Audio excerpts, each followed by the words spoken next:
Ya, pemirsa, Presiden Prabowo Subianto ini menyetujui dibentuknya tim investigasi independen untuk melakukan investigasi tentunya terhadap aksi anarkistis ataupun juga kerusuhan yang kemarin terjadi dalam demonstrasi pada tanggal 25 hingga 30 Agustus 2025.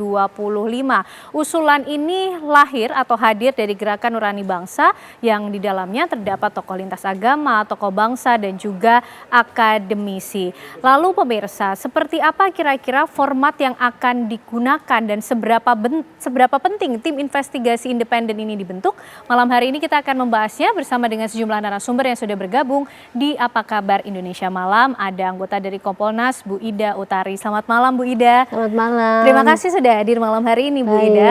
Dan juga kasih. bergabung melalui sambungan Zoom, pemirsa, ada wakil dari Kantor Staf Kepresidenan, ada Bang M. Kodari. Selamat malam, Bang Kodari. Selamat malam, Assalamualaikum. Waalaikumsalam. Dan juga bergabung bersama kita pemirsa ada Pak Lukman Hakim Saifuddin dari Gerakan Nurani Bangsa. Selamat malam, Assalamualaikum Pak Lukman Hakim. Waalaikumsalam warahmatullahi wabarakatuh. Baik. Ya, selamat malam. Baik, Pak Lukman, kami mungkin ingin tahu terlebih dahulu apa kemudian yang menggerakkan para tokoh bangsa, tokoh lintas agama dan juga akademisi ini dalam Gerakan Nurani Bangsa untuk akhirnya ikut mendorong dibentuknya tim investigasi independen dalam kasus anarkistis yang kemarin sempat terjadi.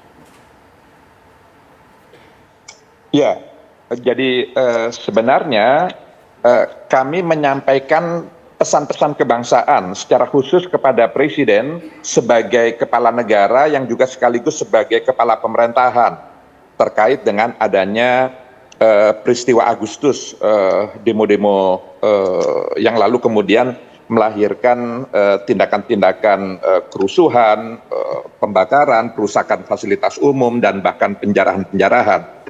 Jadi apa yang disampaikan oleh Gerakan Nurani Bangsa hakikatnya adalah aspirasi dari masyarakat sipil yang menghendaki perlunya dibentuk suatu tim atau komisi yang melakukan investigasi secara independen. Mengapa diperlukan komisi investigasi independen? Karena demo-demo yang hakikatnya adalah murni digerakkan oleh mahasiswa dan para pelajar kita, para aktivis kita, itu lalu kemudian menimbulkan hal-hal yang tidak kita kehendaki bersama, begitu, perusakan-perusakan, pembakaran, bahkan penjarahan.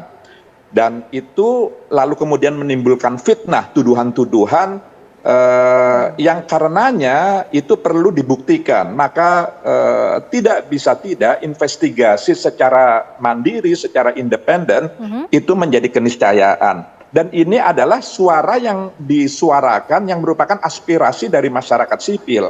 Jadi Gerakan Nurani Bangsa itu melanjutkan saja apa yang menjadi aspirasi masyarakat sipil untuk lalu kemudian disampaikan kepada Bapak Presiden agar segera dibentuk tim investigasi independen tersebut. Selain tentu pesan-pesan yang lain, tidak hanya itu, tentu banyak hal terkait dengan reformasi di bidang ekonomi, reformasi di bidang politik, reformasi di bidang hukum, HAM dan Hankam.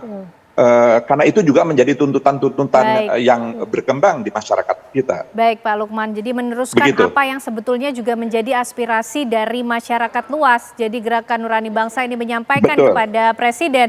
Ya, Bang Kodari, sampai hampir atau kurang lebih 3 jam pertemuannya cukup panjang dengan Presiden Prabowo Subianto. Artinya Pak Presiden juga masih concern melihat hal ini perlu investigasi yang independen, mendalam begitu, secara mandiri dilakukan untuk mengusut adanya aksi anarkistis yang kemarin terjadi? Terima kasih. Pada prinsipnya Presiden menunjukkan suatu keterbukaan yang luar biasa ya kepada masukan, saran, informasi dari kalangan civil society yang kemarin diwakili oleh Gerakan Nurani Bangsa, Pak Lukman Hakim, dan para tokoh-tokoh cendekiawan lain-lainnya ya.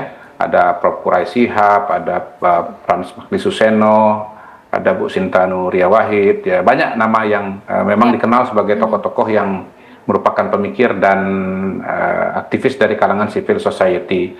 Saya kira itu merupakan satu rangkaian dengan pertemuan-pertemuan sebelumnya yang sudah dilakukan oleh Pak Presiden, oleh Pak Prabowo dengan kelompok-kelompok keagamaan, dengan NU, dengan Muhammadiyah, dengan Persis, dan dengan tokoh-tokoh dari umat Kristiani, dari Hindu, Buddha, dan seterusnya. Jadi ini adalah momentum untuk sambung rasa antara Presiden dengan kalangan civil society, dan dalam pertemuan tersebut lahir atau muncul saran-saran, usulan-usulan sebagaimana yang tadi dijelaskan oleh Pak Lukman Hakim Saifuddin, dan rasanya tidak ada alasan bagi Presiden untuk mengatakan tidak, karena argumentasi yang disampaikan atau alasan yang disampaikan oleh Pak Lukman Hakim tadi saya rasa sangat kuat dan sangat jelas ya, bagaimana unjuk rasa yang merupakan kebebasan berpendapat, kebebasan berserikat, dan itu dijamin oleh Undang-Undang Dasar kita, itu kemudian diikuti oleh adanya anarki dan kerusakan. Nah, jangan sampai kalau kata Pak Lukman tadi, ini ada fitnah gitu ya terhadap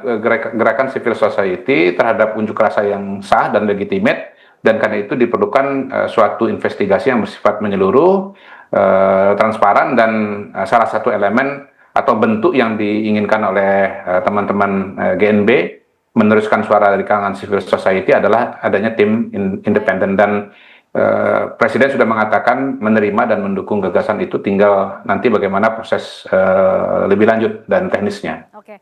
Demikian. Bu Ida, ini didorong untuk dilakukan investigasi secara mandiri supaya kemudian tidak timbul fitnah di tengah masyarakat yang bisa saja, tentu kita tidak berharap memicu lah ya adanya gelombang-gelombang lain. Tapi kita juga ingin tahu sejauh ini investigasi yang sudah dilakukan yang sedang berjalan seperti apa Bu Ida kalau Kompolnas ikut memonitor? Ya, terima kasih. Begini, sejak awal Kompolnas sebagai pengawas eksternalnya Polri terlibat langsung di dalam proses ini. Artinya begini, Kompolnas mengawasi, memonitor, dan bahkan terjun langsung ke lapangan. Kejadian sejak tanggal 25 sampai kemarin pun dari salah satu dari Kompolnas sudah berangkat ke Sulawesi untuk melihat secara langsung apa yang sudah dilakukan pasca demo itu.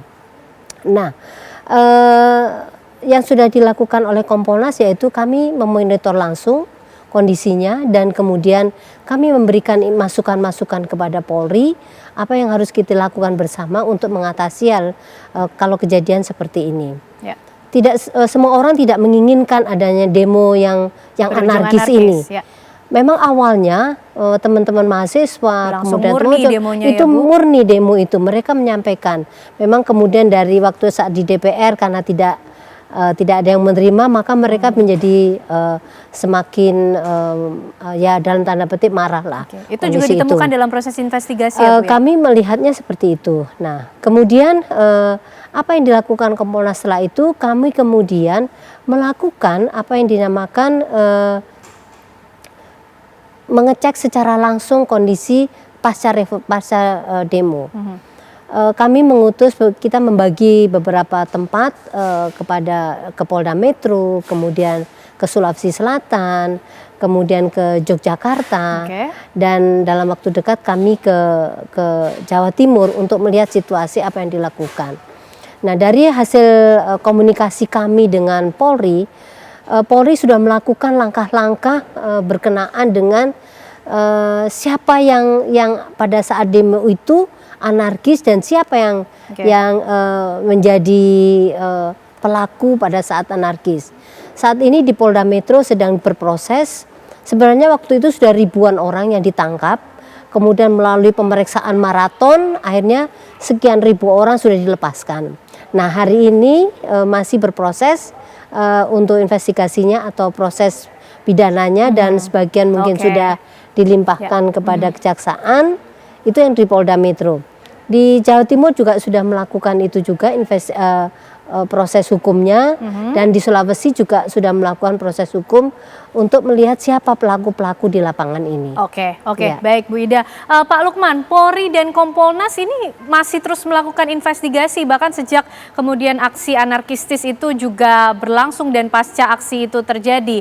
Nah, sedangkan Gerakan Nurani Bangsa ini hadir untuk menyampaikan usulan akan tuntutan dilakukan investigasi juga secara mandiri. Ini tujuannya untuk membersamai investigasi yang sudah berlangsung oleh pihak kepolisian atau kemudian ingin memberikan bukti atau hasil yang lebih valid atau seperti apa sebetulnya poinnya Pak Lukman?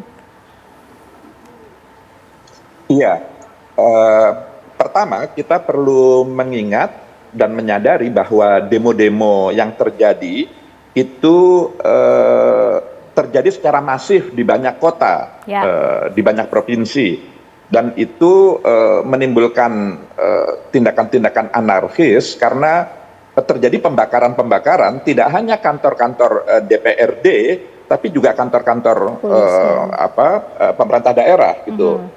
Jadi banyak fasilitas umum, banyak kantor-kantor lembaga-lembaga pemerintahan yang juga dirusak, dibakar, bahkan juga penjarahan. Jadi ini seperti ada pola tertentu yang tidak, ya banyak analisis yang berkembang bahwa kalau mahasiswa melakukan demo tidak seperti itu. Ekspresi mereka untuk menyampaikan aspirasinya. Jadi betul. Jadi ini kan anarkis sekali. Jadi memang diperlukan investigasi. Nah, apa yang sudah dilakukan oleh pihak kepolisian, oleh Kompolnas dan banyak lembaga yang lain, saya dengar juga dari Komnas HAM kan juga sudah membentuk itu. Mengapa investigasi independen ini diperlukan tanpa bermaksud menyampingkan yang sudah dilakukan oleh institusi negara, kepolisian, Kompolnas dan lain-lain. Kami ingin memberikan kepercayaan, membangun kepercayaan di tengah-tengah masyarakat karena saat ini terhadap institusi negara yang ada, instansi-instansi pemerintahan, ya kita jujur saja mengakui kepolisian kita itu kan mengalami citra yang kurang baik untuk kondisi saat ini. Maka trust itu harus dibangun, kepercayaan itu harus dibangun dengan cara tim investigasi atau komisi investigasi ini harus betul-betul independen. Maksud independen itu adalah tidak hanya sepenuhnya milik atau dibentuk oleh institusi negara saja, tapi juga komposisi orang-orang yang berada di sana itu juga ada representasi dari sejumlah sosok, tokoh-tokoh, figur-figur yang selain memiliki integritas yang tinggi, tapi juga mumpuni, profesional, dan mandiri. Ini yang penting. Sehingga lalu kemudian bisa menepis segala dugaan atau sakwasangka atau bahkan ketidakpercayaan terhadap proses dan hasil yang nanti akan dilahirkan oleh tim investigasi ini. Jadi menurut saya ada dua hal yang sangat penting yang ada pada komisi investigasi independen ini. Pertama adalah orang-orangnya, sosok-sosok yang memang dipercaya oleh publik, oleh masyarakat, begitu. Dan yang kedua adalah kewenangannya. Jadi tim ini atau komisi ini memiliki kewenangan otoritas yang luas, yang kuat dalam rangka menjalankan fungsi dan tugasnya begitu. Baik, tentu menjadi pertanyaan berikutnya, sejauh apa kemudian kewenangan yang nanti akan diberikan kepada komisi investigasi independen, desain atau format seperti apa yang sudah difikirkan, karena kemudian tujuannya pasti mencari siapa sebetulnya dalang atau pelaku di balik aksi-aksi anarkistis. Usai jeda pemirsa, kami hadirkan jawabannya untuk Anda.